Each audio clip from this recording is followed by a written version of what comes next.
Angelo and Jimmy Phillips with you for the third installment of the 2025 NFL Draft mini series. We are here on April 17th, Thursday at 8:30 p.m. Eastern Time. Jimmy, the offensive line and defensive line is what we're going to be covering today, and we don't really have a lot of time for fluff because there are so many guys in this draft class in the offensive and defensive line.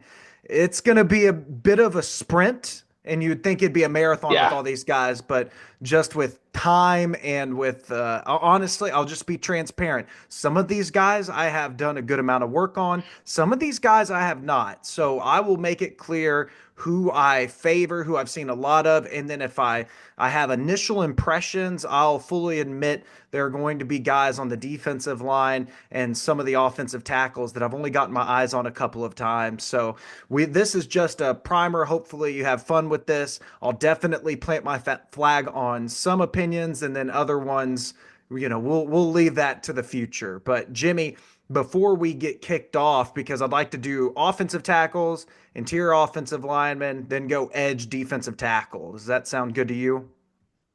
Yeah.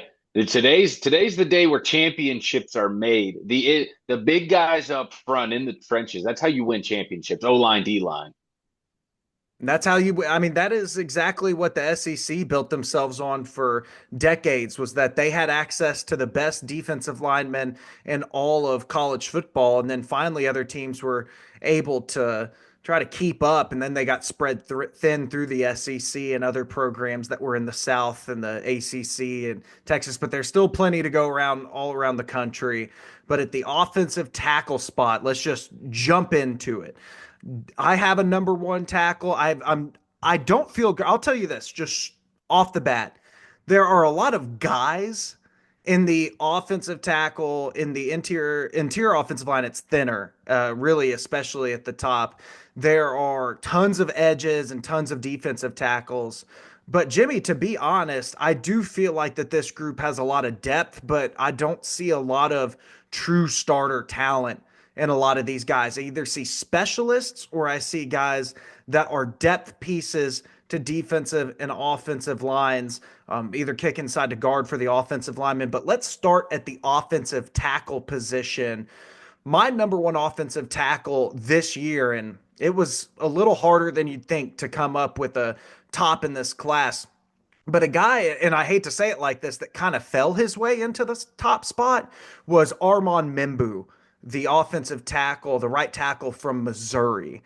The thing about Membu is that his tape, from what I saw, I think it's like decent. Like I do. I don't think it's bad tape. I don't think it's amazing tape. Like I would not put Armand Membu up with some of the great tackles that I've scouted over the last several years. I think that there are guys in prior classes that I just either trusted more as prospects or I trusted their tape more. There was a class a couple of years ago that had Charles Cross in it, who I was just over the moon for. He was probably one of my top 10 to 15 prospects of the last 8 years. I just thought Charles Cross was everything you'd want in a franchise left tackle, and he really turned it on at the beginning of last year. And I know Seattle gets blamed for a lot of their offensive line problems, but neither here nor there.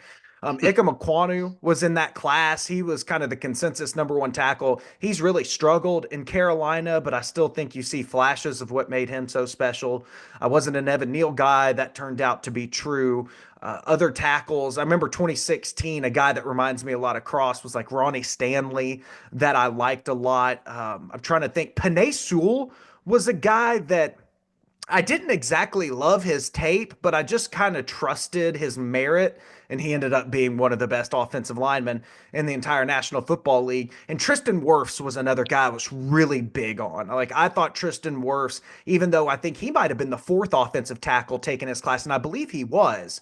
And I was over the moon for Tristan Wirfs. You got guys like Andrew Thomas, like all. So I've been there. Like Yeah. I love offensive tackles, Jimmy. Like offensive tackles, left tackles, those are my digs. How do you, before we get started with Membu and the process, is offensive linemen, do they kind of get the back burner in your scouting cycle, or do Yeah. you? Yeah. Yeah. See now. I understand though. That's why I start like that's where franchises are made are inside. but it's not necessarily what I like to look at and study, like and get real in the weeds of it. Just it could be that growing up, I never played any of the line Mm. positions, so I never got into like the nitty gritty of it. Now it is interesting to hear the ins and outs of all of that and all the stuff. Like there's just everything that goes with it, but it's not what instantly catches my eye naturally. For me, it's all on the outside. Receivers, DBs, safeties, that kind of stuff. But in looking at a lot of these guys, and what I was hearing too is there's a lot of guys who could switch positions, go from inside to Mhm. outside. Will Campbell having the shorter arms, does he need to move into guard? So that's interesting with a lot of these guys too, is the versatility that they have in the draft. That was the thing about last year's class before we move on to this year's class was I had a little bit of different rankings for a lot of these guys. I had honestly, I know this is going to sound crazy, but I thought Graham Barton was the best left tackle prospect in last year's draft, and he kind of falls into that Will Campbell situation to where he had shorter arms. I thought Graham Barton's tape was immaculate. Like I really, really was impressed with him. He ended up being the starting center for the Tampa Bay Buccaneers to show like how drastic these slide-ins can be for offensive Yeah. linemen going from college to the NFL. The NFL really does look for these prototype guys. Like my second offensive tackle last year was actually Amarius Mims, the offensive tackle from Georgia. And he's a guy that had prototype offensive tackle dimensions. And I thought he played really well with his time with the Bengals. Joe Alt, I thought was a really solid guy. I wasn't super high on him, but I saw that he could be a starting tackle for a long time, and I think people were a little over the moon with him last year. But and then J.C. Latham was a guy I actually didn't get around to last year, but I think has a lot of potential. Although he is moving back to right tackle this year with the Tennessee Titans. But with this year, and that's the thing, I did play offensive line. I played left tackle in high school. So offensive left tackle specifically and offensive tackles are really my foray. Guards I can have a little Yeah. bit of tougher time with in scouting. Like sometimes guards can get me, but the thing about it is I'm talking more about true guards. You see so many left Mm-hmm. tackles in college move to guard in the NFL level. So I'll kick off with Armand Mimbu, who right off the top is a guy that I think a lot of people thought at the beginning of the process was going to be someone that was going to be a guard in the NFL and Yeah. someone that people were going to put as their number one guard. However, his combine testing this year kind of forced him out to offensive tackle in a way that was really good for him because he is going to go very high because of his athletic testing. And again, I thought his tape was good. I think he moves really well for an offensive lineman. I think that he can run block very well. I think pass protection, he's good enough and someone that you can develop. And I'm not talking about a guy that's a project that you just want to take this, flyer on. I think he shows that he can really Mm-hmm. do it.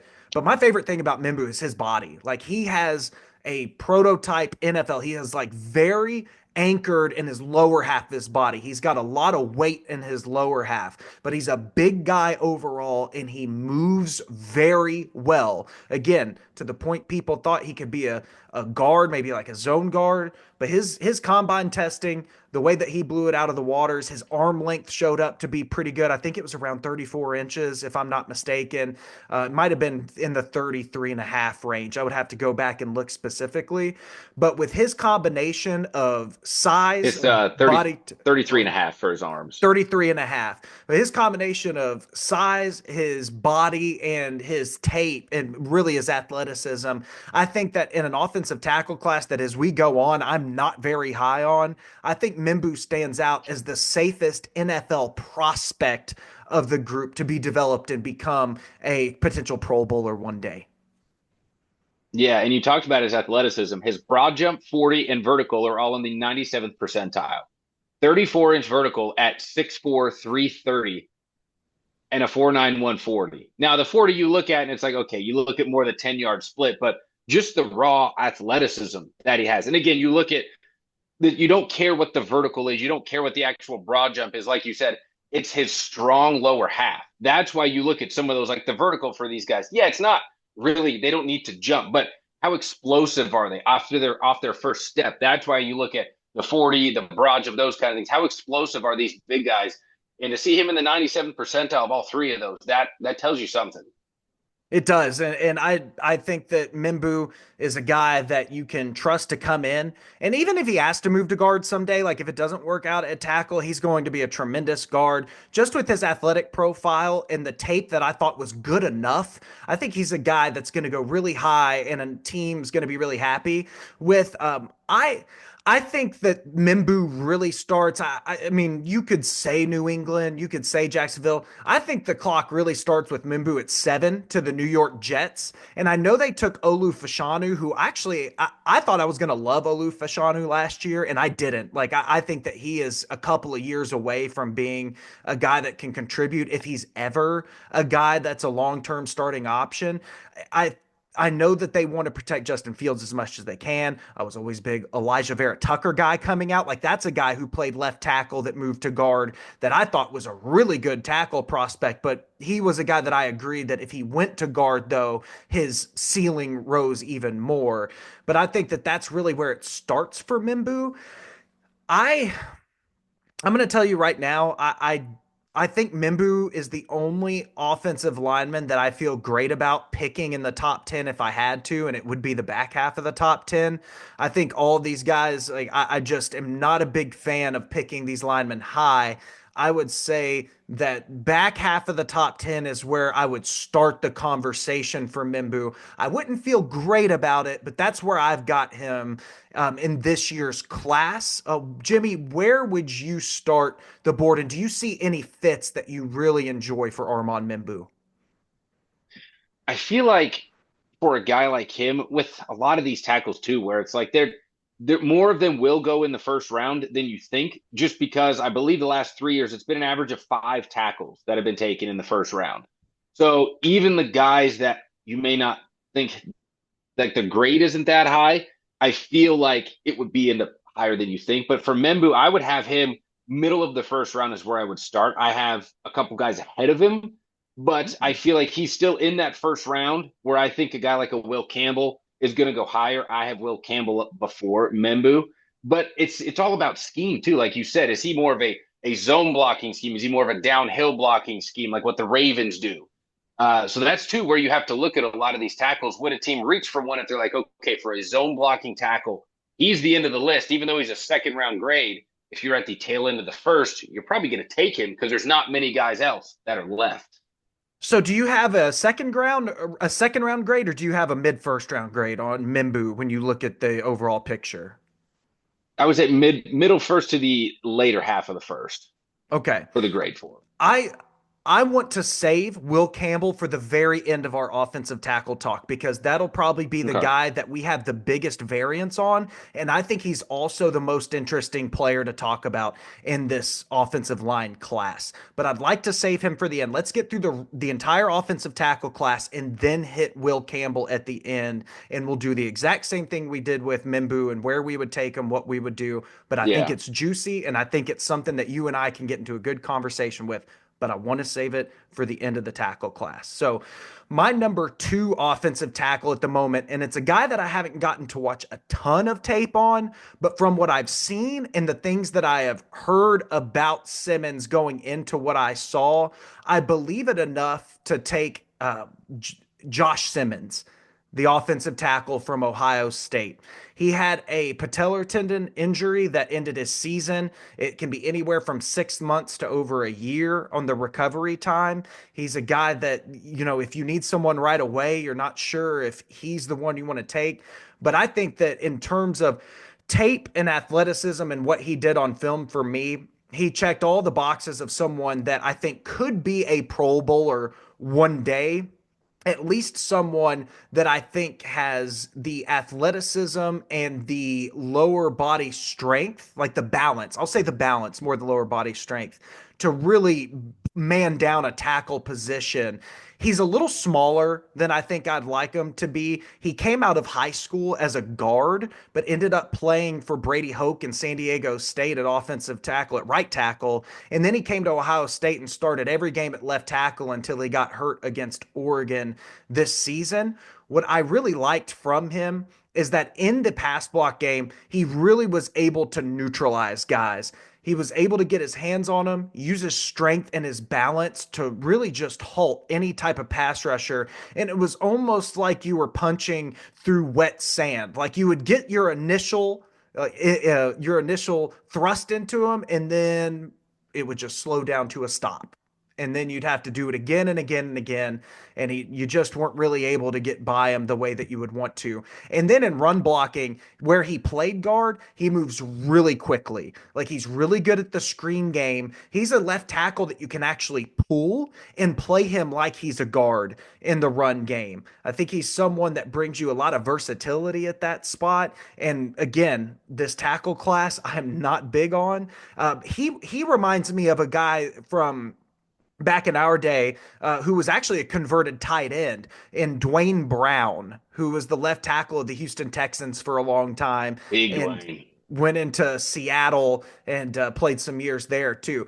He was a smaller offensive tackle, but his quickness and athleticism, along with the strength that he gained, made him a very, very good pro for many years. I think if Josh Simmons is going to be successful in the NFL, that's the type of guy that you would want him to emulate. And for Simmons, I think that I like Simmons's tape more than Mimbu's, but I do like Mimbu's overall athletic profile more. And of course, the injury. I'm not as big with guys getting injured before the draft. Like, I just think if he's good, you take him. Like, it's not all just 1 year. It's more if they have a history of injuries, and Simmons didn't have that. So I honestly would take Simmons as early as 10, like to the Chicago Bears. I really like the Bears developmental tackle they have. He was a fifth rounder. I think it's Braxton Jones. I think they were probably going to look elsewhere after all the offensive linemen that they invested in. I don't think Darnell Wright's very good, though. So I would say that Simmons could start at 10 and that kind of be his ceiling. I would feel better with him in the teens to late teens because he's a little smaller, but the tape and the scarcity of tackles, and Jimmy, I think you and I know the NFL has an offensive line epidemic, like offensive line problem epidemic. Like there are very few good Yeah. offensive lines and tons of bad ones. And I think over time you're going to see these tackles get pushed up because of the desperate need. And if there was one guy I had to bet on, Simmons would be right up there with Mimbu as a guy that I would trust. Yeah. And the injury thing, the only thing that gives me hesitation is that it wasn't just a cookie cutter ACL. The patellar tendon, I feel like, is a little bit different of a recovery. As long as the teams trust that there was no complications with the surgery and it's just he'll be good to go when he's healthy and he's the same guy, because his lateral quickness and his first step, all of that is what made him so great and what made his film pop off so much. So if you assume all that's going to be fine, then like you said, film wise, I liked him the most. But having the injury, to me, it's still you have to be wary of it a little bit. But if my Niners at 11 were looking to get a lineman, I would love, especially in the scheme with Shanahan. He Yes. pulls Trent Williams. You've seen that. They do a lot of screen game, the intermediate screen game with guys on the outside, with the running back. So I would love him at that spot. If they're going to go lineman, I feel like they're going to go interior one way or the other, not to make this about the Niners. But watching his tape, I feel like if he didn't have that injury, he would, in my opinion, be the number one guy in this class. And that's the thing with him and Mimbu. I wish I had gotten to watch more of Simmons. I feel safe with having them in the same ballpark, but with Mimbu a little higher just Yeah. because that athleticism that he tested with. And I think that you could develop Mimbu, but I do think the tape tells you a lot. And I was really impressed with Simmons and the little that I did get to watch. The question, too, is that Armand Mimbu played right tackle only at Missouri, and a little foreshadowing. There's a reason why he played right tackle, and it's not because he couldn't have played left tackle. So there is a little bit of could Mimbu play left tackle? It's an experiment, but with his athleticism, the arm length is good enough, but really with his size, there's a lot to project and work with. It's like a poor man's Trent Williams versus Tyron Smith, where Trent Williams was the uber athlete, but Tyron Smith was he was also, I mean, he was a former tight end too that moved to left tackle. He was just an athlete in a different way. He was much smoother. And I know that this generation loves Trent Williams so much.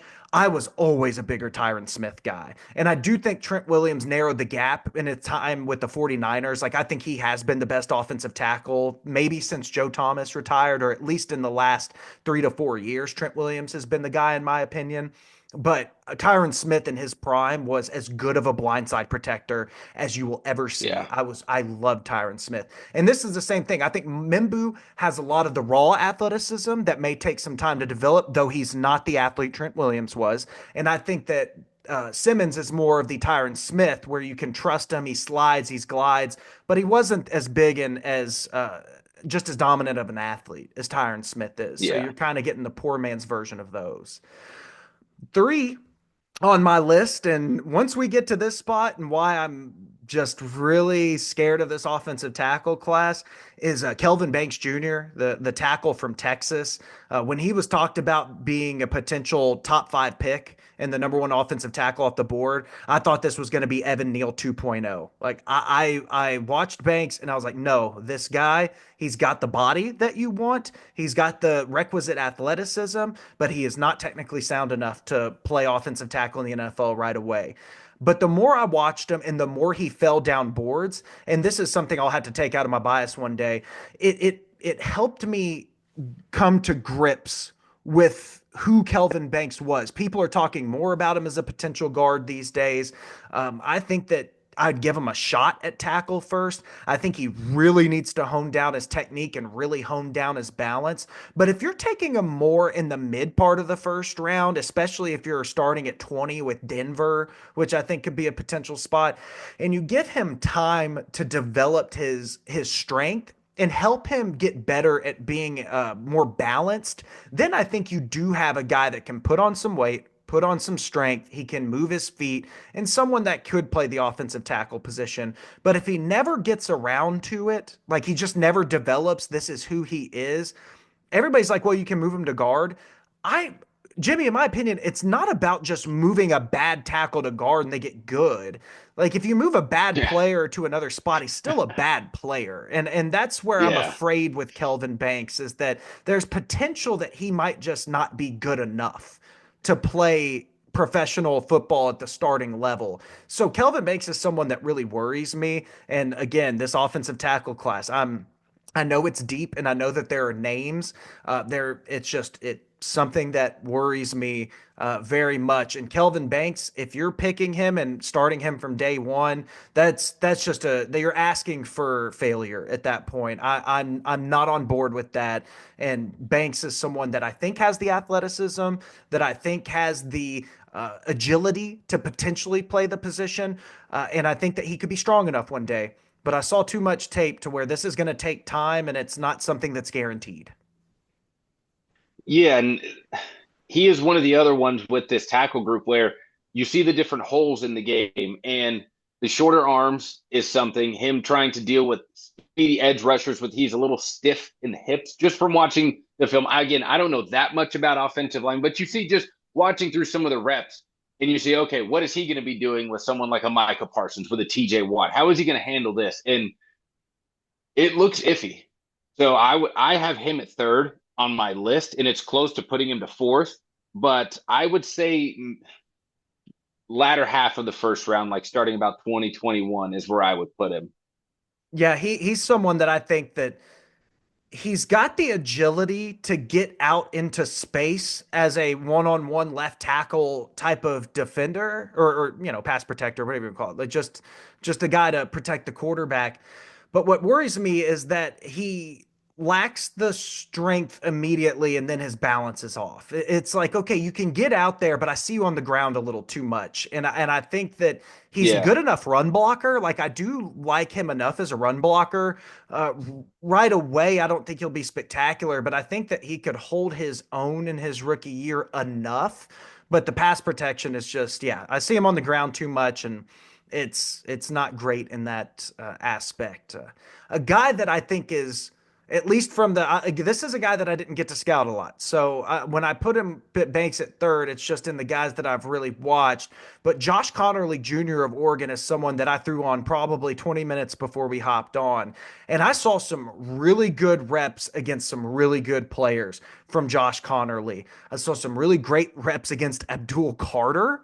I saw some against JT Tuamio. I'll have to get his name down, but JTT out at Ohio State, who I like a lot. Like I we'll get to him in the edge rushers, but he's always been a really impactful pass rusher, and Connerly really held him in check for pretty much the entire cut up that I saw. Connerly is someone though that I don't love his body. Like his body's very awkward. Like he doesn't look like an offensive like Mimbu looks like he was meant to be an offensive lineman. Some guys are just Hmm. chiseled, some guys have the long bodies. He's just he just has a weird body in a way to where it's like, do you need to lose weight or do you need to put on weight? Like because it's like you look a little tubby, but is that just because you're young and this is going to turn into strength? You're going to be awesome. I don't think he has Yeah. the greatest foot speed on his initial rush, but the second that the edge starts to get away from him, like Carter, he is like a duck in which his feet just patter, patter, patter, patter. Like all of a sudden, like as soon as he gets flipped, and it looks like that the guys run that won the edge, the pass rush rep, all of a sudden Yeah. he gets his hips flipped and his feet just start chopping, and then he kind of wins the rep at the end of it. You know, most guys win at the beginning and then the edge rusher wins the end. It was almost the opposite. The edge rusher would win the first initial bout and then Connerly would make up for it.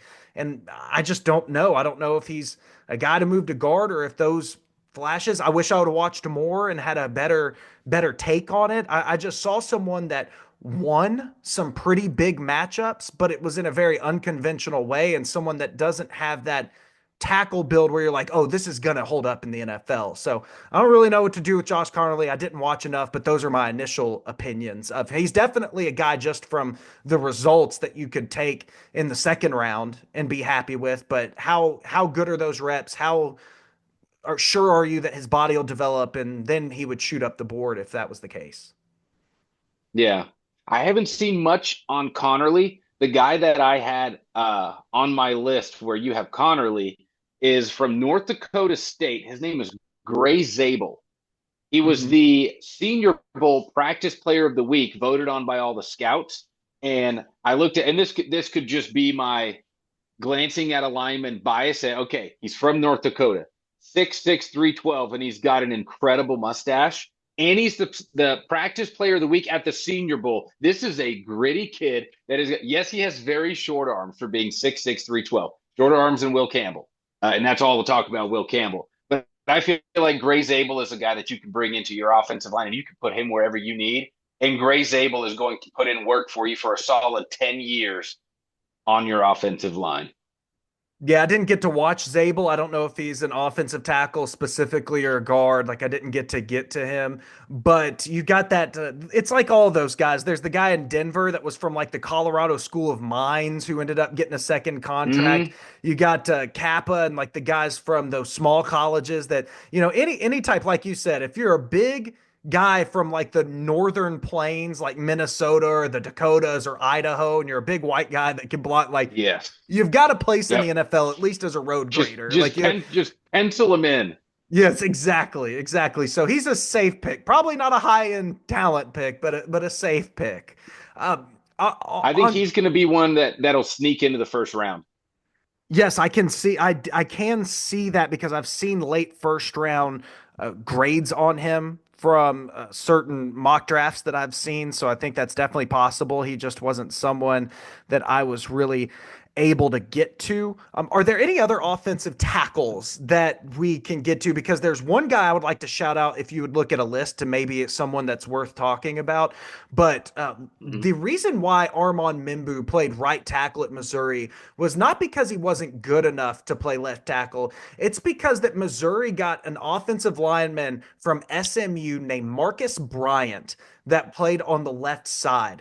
And he is a guy that I think is being extremely undervalued going into the Thursday, Friday, Saturday process. No, I don't think he's a first round offensive tackle. And no, I don't think that he's someone that has this athletic profile to be a Pro Bowler someday or has this amazing skill that makes him someone that you would take a high gamble on. But every year we see the need for left tackles. And every year we see that sometimes it's not always the conventional prospect or the high end prospect that becomes the left tackle that you need as your backup. Marcus Bryant is a mammoth of a human being. He is 6'7", over 300 pounds. He is a mountain of a man. Like, truly, when you talk about mountain of men, he is that type of offensive tackle. He doesn't have great, I would say, like lateral quickness. He's really susceptible to the spin move, and it can beat him pretty badly. He's kind of thin in his legs, like kind of long legged, which is why I don't think people look at him immediately, because his body, in terms of like Armand Mimbu's, like the picturesque body you want for an offensive lineman. Marcus Bryant may kind of look like the opposite, but Jimmy, he is huge in his upper body. And what I loved about him is that he is a winner. He played in some of the most high profile matchups in terms of edges in the SEC and won almost every single battle he was in. He came up on my radar when I started watching Shamar Stewart very early in this process. And Shamar Stewart didn't stand a chance against Marcus Bryant. Every rep, Marcus Bryant dominated. He is a guy that went up against Dylan Stewart. He went up against the other South Carolina edge that's thought of to be going in the late first to early second. He went up against some of these Alabama guys. I'm trying to there was another major matchup he went up against that I'm trying to remember off the top of my head. Even Donovan is Ariza. No, I just had his name before we did this. I'm going to have to get it before we talk about him because it's not that hard of a name. But anyways, it was Donovan E. at Boston College, who's considered a mid to late first round prospect. He got Marcus Bryant good one time. But outside of that, he didn't. And that's not even the type of guy that Marcus Bryant would succeed at, because Donovan Ariza, Arizaruke, dang it. I'm so disappointed in myself right now. I think it is Arizaruke. Arizaruke. Okay. He's not Think. the type. Arizaruke is like 6'1", and he's long arms, but Yeah. 6'1". He's more of like the Dwight Freeney class of type of guy. And Marcus handled him. But the thing about Marcus is that he has death grips for hands. If he can get that initial punch and get that, nobody's stronger than him. He is really a mountain of an offensive tackle, and he went up against great competition to do it. Yes, he is susceptible to like spin moves that go to the inside, and he lacks some of the agility that's going to struggle against maybe your TJ Watts or some of your more dominant offensive tackles. But even guys with really good outside rushes, he was actually able to keep his feet up and block them well enough to have them not affect the play. He's a guy that's going very under talked about. He's not going to look best in the body competition. He's not going to have the quickest, probably, agility grades, but he's someone that if I'm in the fourth, fifth round or fifth, sixth round, and you're looking for a pure backup tackle only, I think Marcus Bryant's going to be someone that can come into the NFL. Somebody gets hurt, and he is going to be able to hold down the side of the line. I don't know if he'll ever be a starter, but he's just someone that I saw watching Mimbu, and I was like, you know what? This guy has a chance, and I have seen him nowhere. And there's plenty of guys like that where they get discovered by looking at tape of the other team or whatever player, and then it just happens to be like, who is this guy that is stopping Shamar Stewart, or whoever you're looking at? You're like, who is this guy? He's the left. No, I thought we were supposed to look at the right tackle for Missouri. Oh no, this is the left, and that's where you get in and you find these hidden gems, and it's like, okay, day 3, listen for where this guy goes. When I was in high school, I actually discovered an offensive lineman kind of just like that. I was watching Ndamukong Suh against Iowa State, and there was a guy, and I was like, this guy is not, he was a 3-star recruit, not very well thought of, I guess, at that time. I think he was only a sophomore going up against Hmm. Ndamukong Suh in this team. So I said, I'm just going to pencil him in. I'm going to see if I've got this, or if my radar's completely off. That player that I watched that I kept tabs on ended up being Kelechi Osemele, who was one of the best offensive linemen of the 2010s. Like, I was so happy that that just happened to catch my eye. And sometimes that'll happen. I mean, I get pretty lucky with that type of stuff and catching guys. And again, I don't think Bryant has the high end upside, but I just think he's someone that you can throw in at tackle. Like if the Chiefs are in the playoffs, and you remember the year that Eric Fisher and I believe it was maybe it was Tooney's first year, and they both got hurt, and Mahomes was harassed all game long. Like I think that Hmm. was a game that Bryant could have came in and it not Yeah. have dominated Shaquille Barrett by any means or Jason Pierre-Paul, but slowed him down. Yeah. So that's my like hidden gem of the class. Like I'm very very excited about Marcus Bryant and just to see where he goes on draft day. So we've gotten through all the offensive tackles I wanted to hit, except one. Yes. The talk of the tackles. The talk of the tackles, and that guy is Will Campbell, the offensive tackle out of LSU. He is a guy that athletically tested very, very well across the board. He also ran a 4.91. He also had great broad vert. He had great the three cone and all that. If you go to his Hmm. RAS card, it is all green. The one thing that's not though is the 32 and a half inch arms, which actually got measured up. I think they're actually now Yeah. 33 and a quarter. And apparently, and this is pretty scary, the combine had worse, let me say not worse, because they all were worse. The NFL Combine, they got measured at the Senior Bowl and at Pro Days, and the Senior and Yeah. Pro Day numbers coincided, but the Combine didn't, which is a really, I mean, it's not talked about very much. That's a big black eye for the NFL Combine because that is supposed to be your Bible for measurements, and for him to come Yeah. that short on all of these guys and that inconsistent, that is very scary, and they really need to revamp that before we move forward. But it's not about arm length for me. I think that where you would start Will Campbell off as your number one tackle in this class, I would start Will Campbell off as my number one guard because, Jimmy, I don't think Will Campbell's got it. I have watched and watched and hoped because Will Campbell has been a name since he was a freshman coming in. He was a Yeah. name out of high school.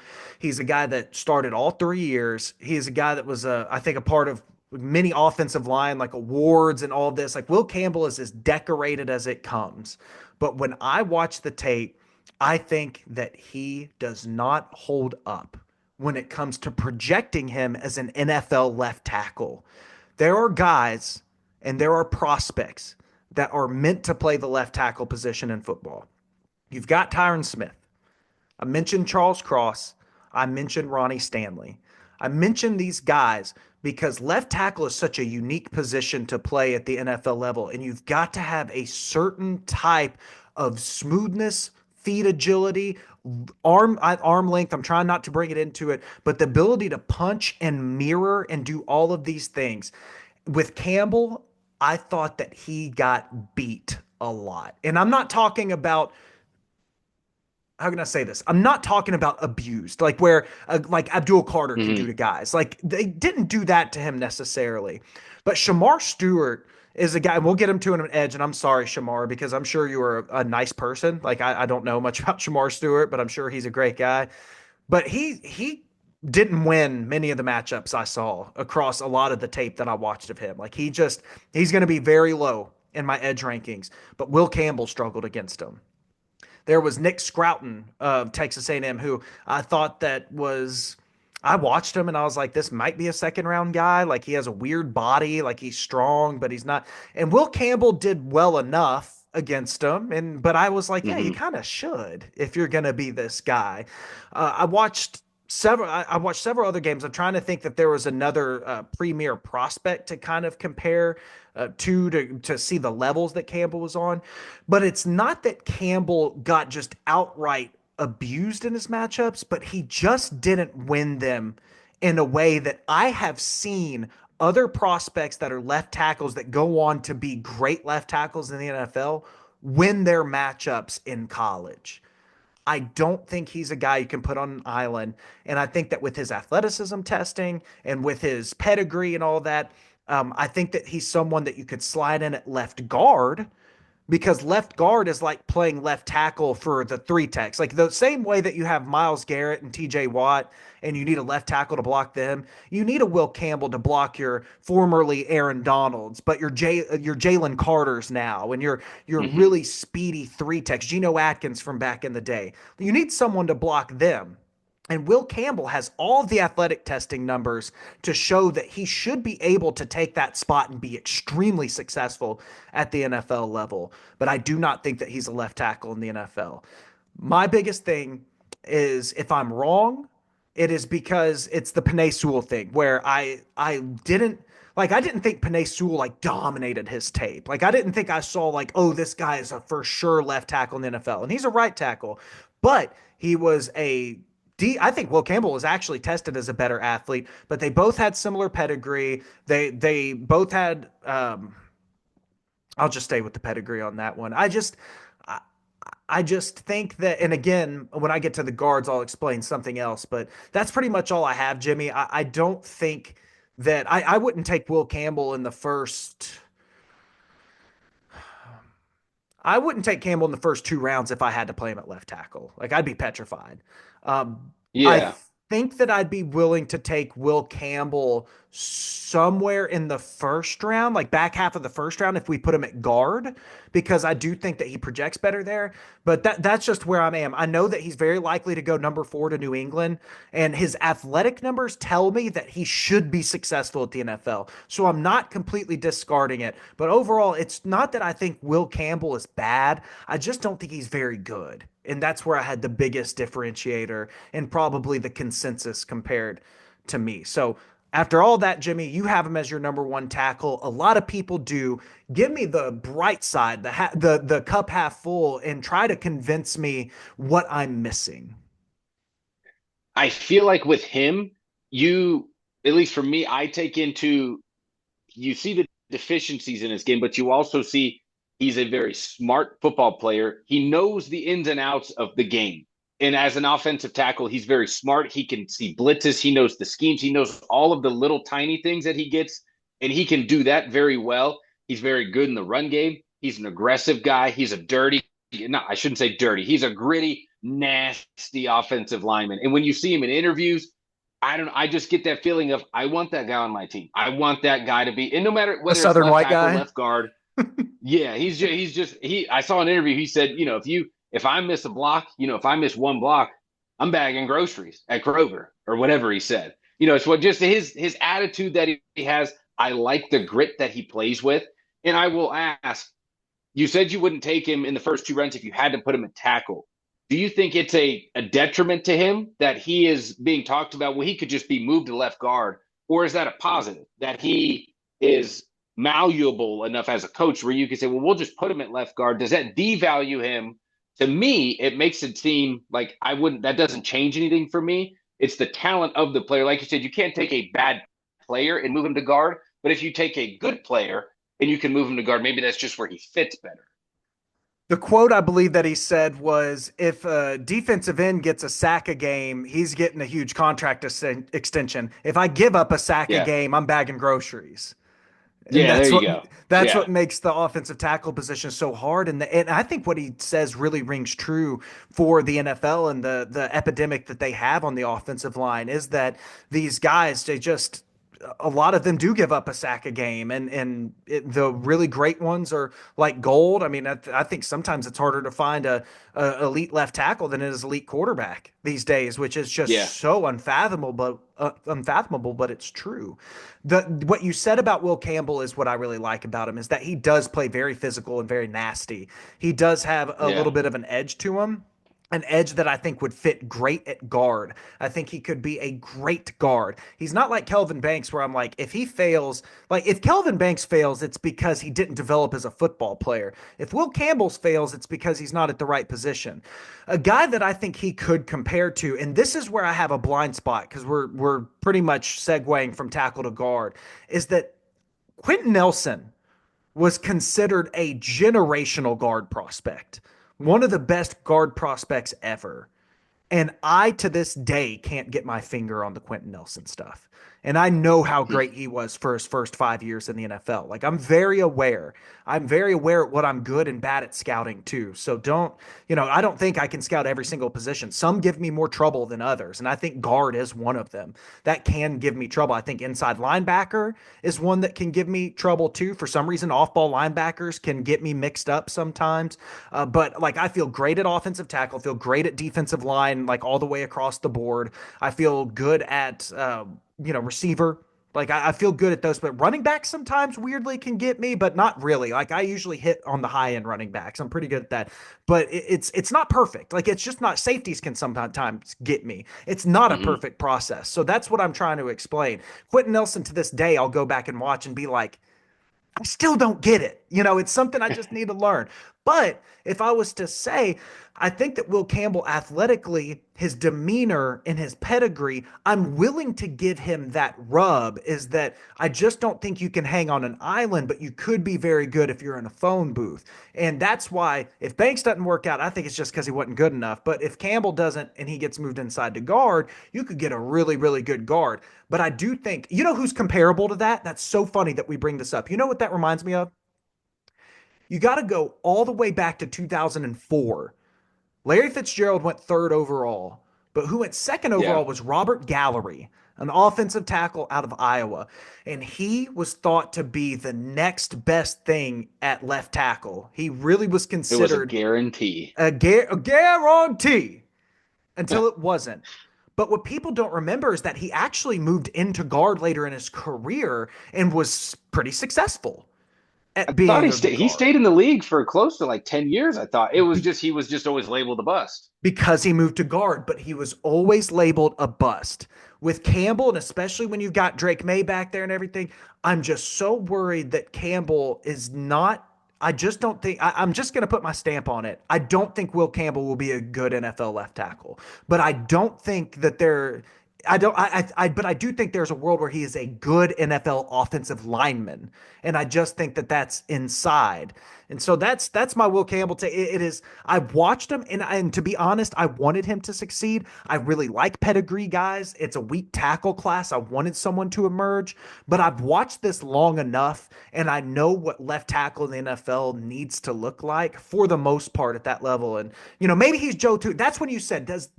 I'm going to get back to one more thing, Jimmy.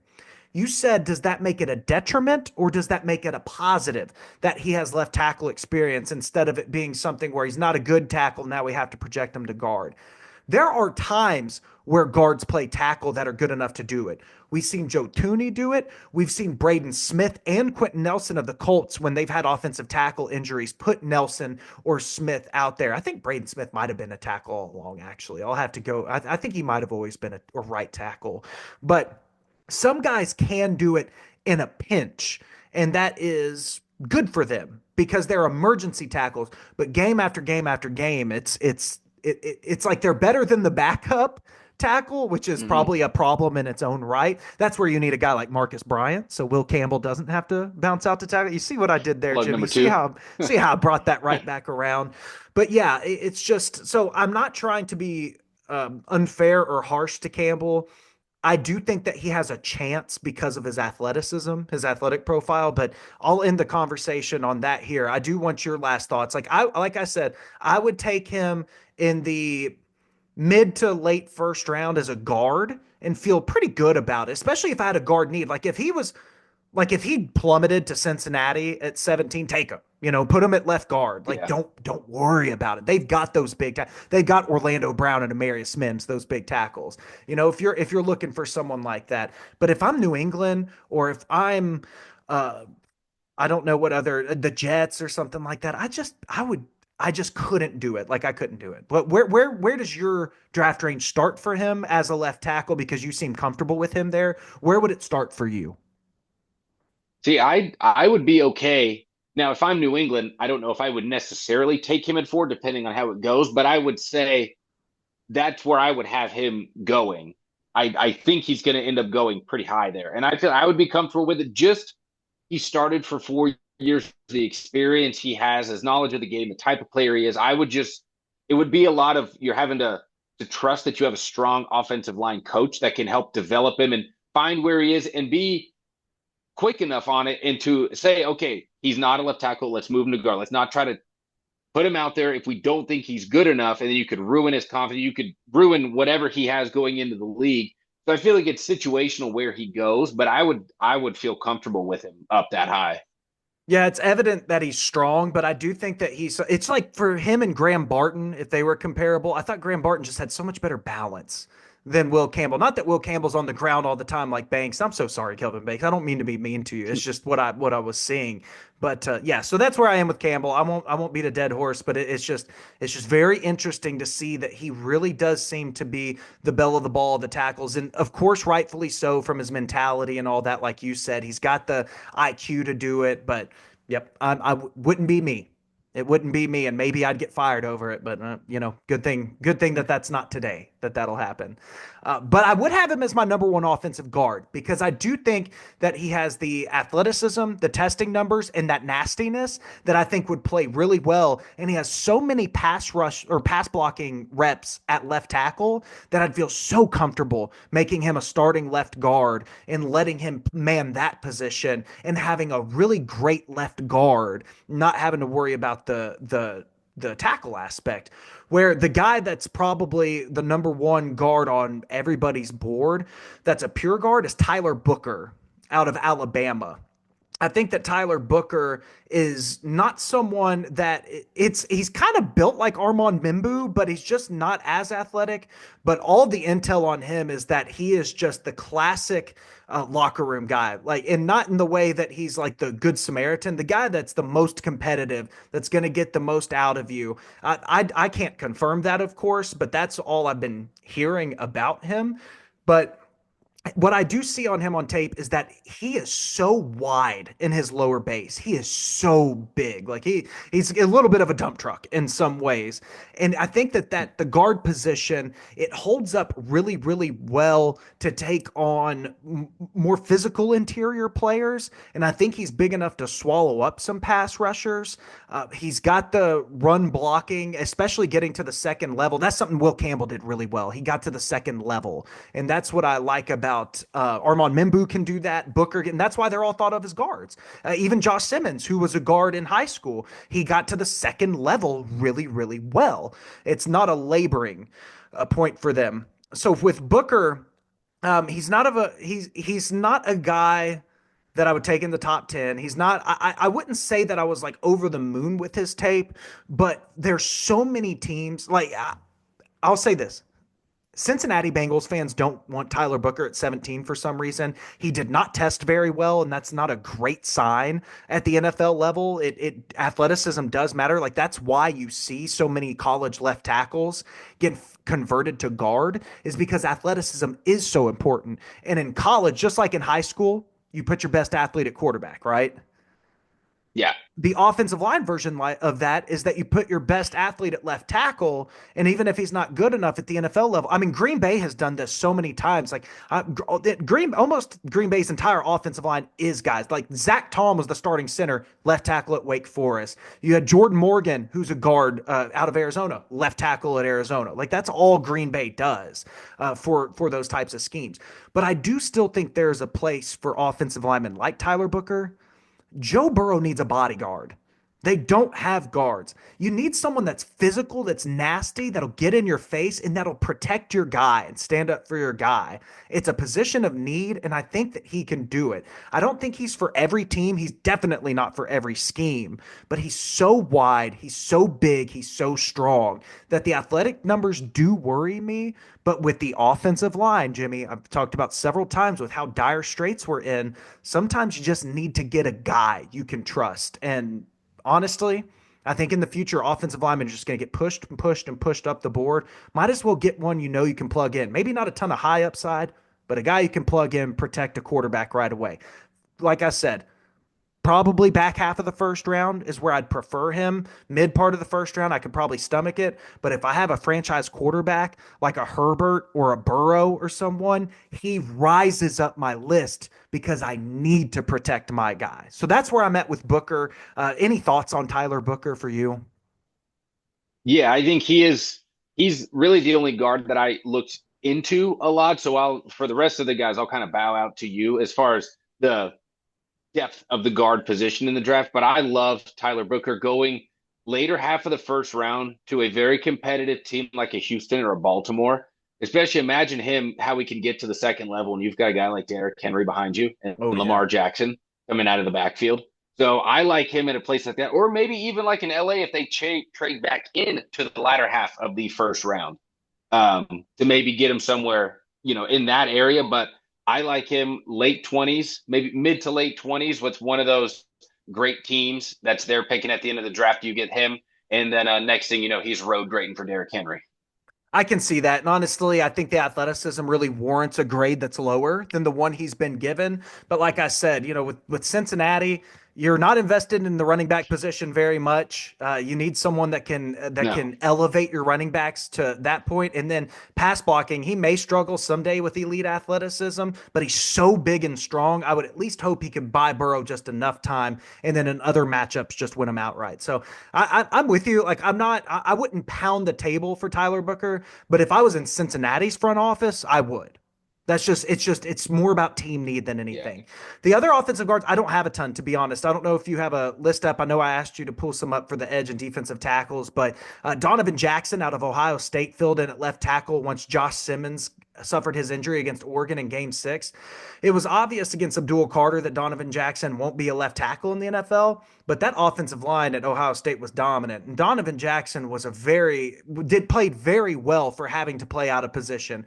For what he showed on that tape, I think Donovan Jackson's a guy that you draft early in the second round or even late in the first round if you absolutely need an offensive lineman. I thought just the collective play and the physical nature of Jackson just made him someone that and again, I didn't do extensive scouting, so I don't want to stamp it and be like, "Oh, I'd pound the table." But just from what I saw and the dire need for offensive guards, like I don't see any problem with Donovan Jackson being a late first to early second round pick.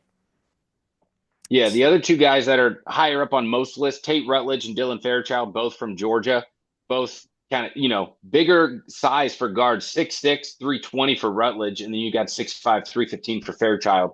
But those are two guys that I've seen probably not going to be day one guys, probably going to go into the second round. I feel like a lot of the tackles have that mid to late first round grade, where a lot of the guards have that kind of second round grade, where most of the guard or tackles will go earlier. Then you're going to have all the interior guys going. Yeah, so this offensive line class, it's just a class that I'm not super high on. I do think that there are at least players you can take and plug in. There are a lot of names, and I know that there people are very happy about this offensive line class, but I'm just a little bit lower. I think that you hope to get a starter. I don't think there's a star per se, unless Mimbu can develop or Simmons is just really truly turns into that guy. Like or Will Campbell. Maybe I'm wrong and he hits every single box. Maybe Will Campbell's more Joe Thomas than I think. But I just like I said, I don't see it. My eyes typically don't lie to me, even though they do sometimes. So, and then the interior offensive line class, it's just the offensive line epidemic in the NFL is going to have to be addressed very, very soon. And I don't know if it's the college level and getting more NFL guys down there or what happens. I know that it was kind of laughable back in the late 2010s where we were like, oh, we're having problems. And we had some, oh, these offensive line classes, look at these guys. Jimmy, it's bad, man. Like, I can't think of, when you talk about elite offensive lines, the Eagles and Lions come up. Yeah. After them, how many teams do you think said, I really like our offensive line? Probably not too many. I wouldn't guess. A couple years ago, I would say the Niners were in that, but now Niners and everyone's getting Dallas, older. but they're all older or Yeah. gone. Like, and then you've got guys Yeah. like Guyton in there, or Tyler Smith, or someone where you're taking these chances, but it hasn't quite gotten there yet. Maybe it will in a couple of years. I don't know if linemen are coming out too young. Like even Charles Cross, as much as I loved him, I knew it would take a couple of years before his body. I mean, he was 21. He was Hmm. 21 years old when he came out, and it's just it takes these guys a while. And I'm really worried that this offensive line class isn't going to hit the expectations. And like last year's needs to come through, but they had a ton of injuries Hmm. in last year's offensive line class. Even ones before, like Broderick Jones isn't working out. You know, Fontenot got hurt. If you're talking about the Steelers, Packers draft classes, Josh Myers not working out. There, you know, Elton Jenkins got hurt, and that's starting to get a little riskier. And it's just I'm really worried about the state of the offensive line play. It's going to get bad soon, and I think that the I college level is going to have to address it. I wonder if it has to do with just the offenses that people run, that coaches and schemes run in college. It's not, you don't see very many pro style offenses in college, if you even do at all. You don't see many under center. And you see it like with quarterbacks going in. There's some quarterbacks where it's like, no, he hasn't taken a snap under center since high school. And you look at the offensive linemen, the splits are way different in college than they are in the NFL. Now, all of these schemes help all the skill players and everyone on the outside. They're coming in. You're seeing rookie wide receivers impact the game more than we've ever seen. Four guys last year got over 1,000 yards. But the linemen, offensive linemen, seem to be a little slower in immediately impacting the game. And I wonder if that has anything to do with it. Just the college game isn't really helping develop the big guys inside. Well, the biggest problem too that I see is that teams are taking athletes at offensive line, because that's again why Tyler Booker is more of a worry and Campbell can be a little safer, is that teams are taking real big shots on athletes, I think, more than ever at the offensive tackle position as well, because that's the game is just getting smaller and smaller out on the edge. But you're taking, but like the New York Giants took this offensive tackle from North Carolina one year in the second round. I can't remember his name, and I'm glad, because it would be, frankly, it'd be mean. He was terrible. Like I watched so much Sam Howell the year that he came out, and North Carolina had the worst offensive line in college that I'd ever seen for a Power Five program. I would say the only thing that was close to it was Kentucky back in 2023. I think the Devin might have been Devin Leary's year or the year before that. Maybe the Will Levis's last year. Like it was the offensive line was putrid. Like those are two of the worst offensive lines, and I would argue the North Carolina line was worse. Like it was so bad, Jimmy. And for him to go in the second round, I'm like, guys, you're really ignoring the film. Like you're really bypassing it to take these guys. And I don't know, the SEC, I see tackles week in and week out that seems like they can play at the next level. So, but that wraps up our offensive line portion of this show. Okay. So I hope you enjoyed the offensive line breakdown this evening. You can catch Jimmy and I back. This should drop, I would say, I think Monday morning. And you'll get this. So you should get this Monday morning to start off your week, because nothing better to start off a Monday of NFL draft week than offensive line talk, baby. Then we're going to have Talking the the, big guys. yes, we will. Then we'll have the front seven breakdown, and then the back four we'll have a breakdown of. And then NFL draft morning, Jimmy and I, you're going to open up your favorite present. We're going to do an alternating mock draft where Jimmy or I are going to get odds or evens. It's going to be one or the other, and we're going to pick. And the beautiful thing about this year is that every single team owns their original draft pick in the first round as of this recording. So you'll get to hear your team make a selection, because we're not going to do trades, unfortunately, Jimmy. I just feel like that you would We, do a pull a fast one on me, and I can't do that. So. But I'm going to Jimmy, trade you a 2029 first round pick if you give me the number 3 pick this year. deal. See, that's what I'm talking about. No, I actually, if I was a team, I would go the NBA way. I'd start stacking up 2027 NFL draft picks. The Yeah. 2027 NFL draft class is going to be legendary. Like it is going to be legendary, and I cannot wait. And that's how much I'm like Jeremiah Smith, Ryan Williams, Dylan Raiola. You've got uh, I'm already missing some. Dylan Stewart. Oh my God, Dylan Stewart, the offensive tackle from Colorado. I think Stetson is his name. I mean, you've got Hmm. elite prospects littered through that draft. I cannot be more excited for the 27 NFL draft. But for Jimmy and Angelo, we will be back on Monday. This will drop Monday. We'll be back on Tuesday then, won't we, Jimmy? With That's with right. the front seven. So thank you very much, and be sure to like the video. Don't subscribe or follow me yet. I'm not ready for that. This is just preliminary, but definitely like the video if you could for us. See you Tuesday.